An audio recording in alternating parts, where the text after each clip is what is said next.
شیخ جمیل آپ کی خدمت میں ہیں۔ کیسے مزاج ہیں؟ ٹھیک ٹھاک ہیں؟ دو اشخاص آپس میں بحث و مباحثہ اور جھگڑا کر رہے تھے نا۔ ایک زمین کا مالک تھا یا جس کی زمین تھی، اور ایک وہ شخص تھا ذمہ دار جس نے زمین پر کاشت کی تھی اور فصل اگائی تھی۔ اب وہ فصل پڑی ہوئی ہے اور دونوں جھگڑ رہے ہیں۔ جو زمین کا مالک ہے وہ کہہ رہا ہے کہ یہ فصل جو ہے یہ میری ہے، تم نے ٹھیک ہے یہ یعنی چونکہ میں مالک ہوں تو اس میں سے تم لے لو، 10واں حصہ یا 20واں حصہ لے لو، باقی 80 حصے میرے ہیں یا 90 حصے میرے ہیں۔ وہ جو کاشت کرنے والوں کہتے ہیں جی کیسی بات کرتے ہیں، زمین بلا شبہ آپ کی ہے، بیج میں نے ڈالا، زمین کو ہل چلایا، زمین کو ہموار کیا، زمین میں بیج ڈالا، اس کو پانی دیا، اتنا عرصہ انتظار کیا، اس کی دیکھ بھال کی۔ آپ کہتے ہیں جی آپ کو 90% 80% دے دوں، یہ تو نہیں ہو سکتا۔ آپ بھلے کسی سے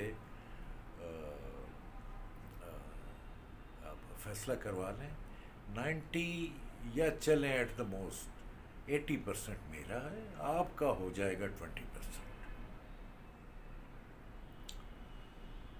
وہاں سے کوئی دانش مند گزرا، ان دونوں نے اپنا مسئلہ اس کے آگے بیان کیا۔ تو اب اس نے جو مسئلہ سنا تو کہتا ہے کہ ابھی وہ کچھ کہنے ہی لگا تھا کہ ایک صدا آئی کہ میں فیصلہ کرتی ہوں۔ وہ سارے چوکنا ہو گئے کہ یہ کیا بات ہو رہی ہے۔ تو زمین سے صدا آئی، زمین سے صدا آئی کہ یہ دونوں مفت میں جھگڑ رہے ہیں۔ ایک کہتا ہے زمین پہ کاشت میں نے کی اور یہ فصل میری ہے، دوسرا کہتا ہے کہ زمین کی ملکیت میری ہے اور یہ فصل میری ہے۔ لیکن حقیقت یہ ہے وہ آواز زمین کی تھی، حقیقت یہ ہے کہ فصل تو ایک طرف رہی، یہ دونوں میرے ہیں، انہوں نے میرے ہی پاس آنا ہے۔ پچھلے 4 پروگرام ایک گپ شپ انٹرویو ٹائپ کی کنورسیشن جو ہمارے ایک ینگ ڈرامہ ڈائریکٹر ہیں شکیل خان، ان کے ساتھ جو گپ شپ تھی وہ 4 حصوں میں بٹ گئی اور 4 پروگرام آپ نے دیکھے۔ اگر نہیں دیکھے تو دیکھیے ضرور، اچھی باتیں ہیں اس میں، اور بڑی یعنی جو آج کل کے ڈائریکٹرز ہیں آپ کو جاننے کا موقع ملے گا کہ کس طرح سوچتے ہیں، کیسے کام کرتے ہیں۔ اس وقت جو موجودہ لاٹ ہے ڈائریکٹرز کی وہ بڑی قابل اور لرنڈ لاٹ ہے اور پڑھے لکھے لوگ ہیں، بڑی سوچ سمجھ کر کام کرتے ہیں۔ اللہ تعالیٰ ان کو اور آگے لے جائے۔ اور یہ جو میدان ہے یہ صرف پاکستان تک محدود نہیں بلکہ پوری دنیا سامنے ہے، تو میری دعا ہے کہ یہ پوری دنیا کا مقابلہ کرے۔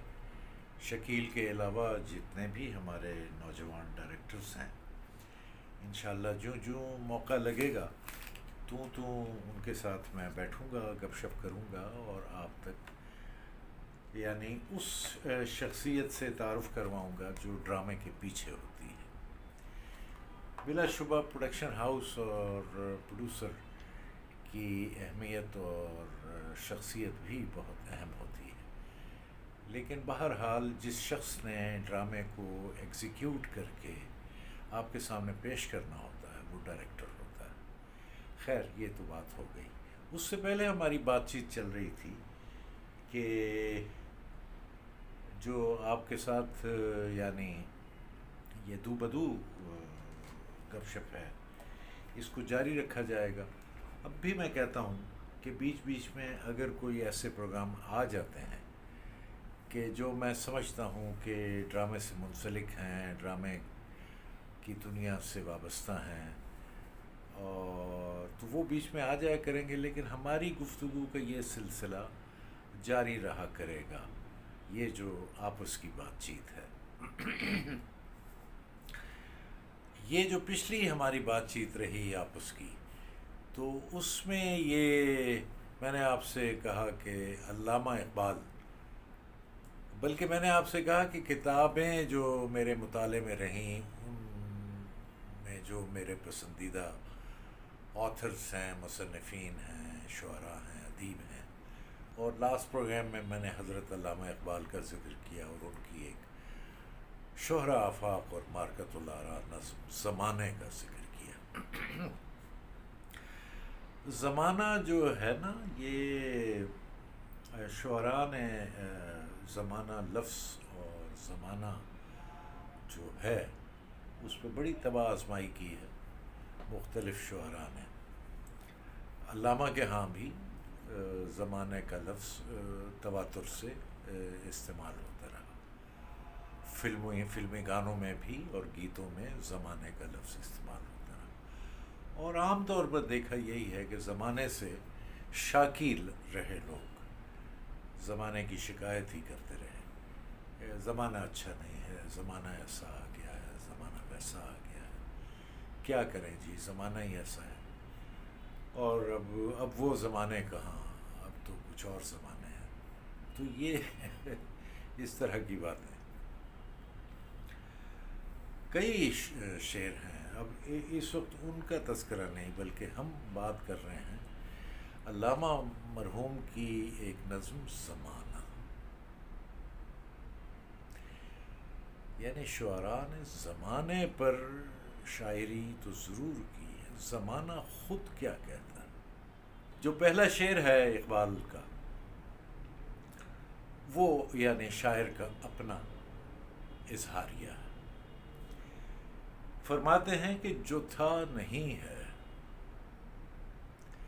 اور جو ہے نہ ہوگا، یہی ہے ایک حرف مہربانہ، یعنی سمجھنے کی بات اور راز کی بات اور اصلی بات یہ ہے کہ جو تھا، جو گزر گیا، وہ نہیں ہے، اور جو ہے نہ ہوگا، یہی ہے ایک حرف مہربانہ، قریب تر ہے نمود جس کی، اسی کا مشتاق ہے زمانہ۔ تو زمانہ جو ہے نہ تو وہ گزرے ہوئے کو روتا یا پیٹتا ہے یا یاد کرتا ہے، زمانہ بذات خود، اور نہ جو موجود ہے اس کی فکر کرتا ہے، زمانہ تو دیکھ رہا ہے اس وقت کو یا اس عہد کو جو آنے والا ہے۔ اب زمانہ خود مخاطب ہے۔ اقبال کے ہاں ایک بڑی خوبصورت بات ہے مکالمے کی، کہیں تو وہ واضح کرتے ہیں کہ یہ مکالمہ ہو رہا ہے، جیسے ان کی مشہور نظم ہے جبریل و ابلیس، یا ابلیس و جبریل، تو اس میں جبریل کا ایک مکالمہ ابلیس سے چل رہا ہے عنوان کے تحت، کہ اب ابلیس بولا، اب جبریل بولا۔ بعض نظمیں ایسی ہیں کہ آپ کو از خود سوچنا پڑتا ہے اور طے کرنا پڑتا ہے کہ یہ مکالمہ شروع ہو گیا۔ تو اب تو یہ جو پہلا شعر تھا وہ تو شاعر کا اپنا زمانے کے بارے میں تاثر تھا، یعنی کہ زمانہ کیا ہے۔ اب زمانہ خود مخاطب ہے۔ زمانہ کیا کہتا ہے؟ زمانہ کہتا ہے کہ میری صراحی سے قطرہ قطرہ نئے حوادث ٹپک رہے ہیں، یعنی اگر تم مجھے ایک صراحی سمجھو جس میں سے قطرہ قطرہ پانی ٹپکتا ہے، تو اگر زمانہ کہتا ہے کہ اگر میں صراحی ہوں تو میری صراحی سے قطرہ قطرہ نئے ایونٹس، نئے حادثے جنم لے رہے ہیں، اور میں اپنی تسبیح روز و شب کا شمار کرتا ہوں دانہ دانہ۔ مجھے پتہ ہے کہ دانہ دانہ دانہ دانہ، یہ جو پچھلے مرتبہ آپ سے عرض کیا نا، گھڑی کی ٹک ٹک ٹک ٹک ٹک، میری صراحی سے قطرہ قطرہ نئے حوادث ٹپک رہے ہیں، میں اپنی تسبیح روز و شب کا شمار کرتا ہوں دانا دانا. ہر ایک سے آشنا ہوں لیکن جدا جدا رسم و راہ میری. آشنائی تو میری سب کے ساتھ جتنے بھی زیرو ہیں. ہر ایک سے آشنا ہوں لیکن جدا جدا رسم و راہ میری. لیکن ہر ایک سے میرا تعلق انفرادی ہے، مختلف ہے. ہر ایک سے آشنا ہوں لیکن جدا جدا رسم و راہ میری. کسی کا راکب، کسی کا مرکب، کسی کو عبرت کا تازیانہ. یعنی راکب وہ جو گھوڑ سوار ہوتا ہے. کسی کے تو اوپر میں سوار ہوں اور کوئی مجھ پہ سوار ہے، اور کسی کو میں عبرت کا تازیانہ. اور نہ تھا اگر تو شریک محفل، قصور میرا ہے یا کہ تیرا. یعنی وہ وقت جو ہاتھ سے نکل گیا جس میں کچھ کرنا تھا، اس وقت تو سویا رہا، بیدار نہ ہوا، اور وہ وقت ہاتھ سے نکل گیا. یعنی اس محفل میں تو نہیں تھا کہ اس وقت کو کیش کر لیتا یا اس سے فائدہ اٹھاتا. تو اب اٹھ کے رونے چلانے کا کیا فائدہ؟ نہ تھا اگر تو شریک محفل، قصور میرا ہے یا کہ تیرا. میرا طریقہ نہیں کہ رکھ لوں کسی کی خاطر میں شبانہ. وہ جو رات کو بٹ گئی، پینے والے پی گئے، لوٹنے والے لوٹ گئے. اب تو بیدار ہوا ہے، اب تو کہہ رہا ہے کہ میرے حصے میں کچھ نہ آیا. تو محفل میں شریک ہی نہیں تھا. تو آنکھیں موندے پڑا ہوا تھا. تو اب تو قصور میرا تو نہیں، تمہارا. میں نے تو آپشن دی تھی.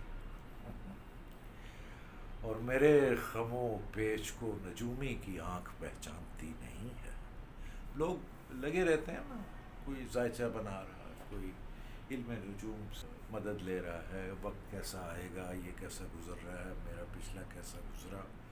نجومی اپنے جو ذائچے وائچے بنا کر. تو زمانہ کہتا ہے کہ ٹھیک ہے کر لو، لیکن میرے خم و پیچ کو نجومی کی آنکھ پہچانتی نہیں ہے.